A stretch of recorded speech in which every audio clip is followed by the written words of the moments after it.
Well, we have been talking about the starts and how important it is and the support crew that is now necessary to get a Grand Prix car to fire up. So let's have a look at that in more detail with Peter Windsor.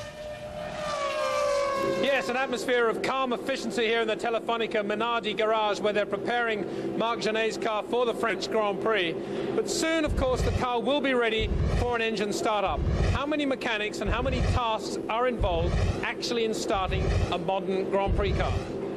Even while the driver is kitting himself up, the process begins with the installation of a three-dimensional engine mapping program by the two Cosworth engineers, although this engine is now officially badged as a fun metal and should be named as such. These maps define all of the engine's basic running parameters according to the nature of the circuit, ambient temperature, air pressures, etc. The engineers talk direct to the car's ECU, its electronic control unit, its Magneti Marelli brain. This little black box is located in the side of the chassis and in the garage is connected to the car's main power sources by an umbilical cord. On the grid, of course, it is driven by separate sources. An engineer checks for air pressure locks. Formula One engines use pneumatic valve springs.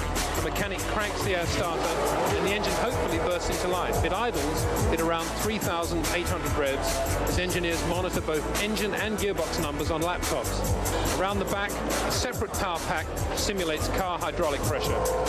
So there you have it, 7 Minardi mechanics and engineers involved in the startup of one of their cars, and that number would probably increase to something like 9 or 10 at Ferrari and McLaren.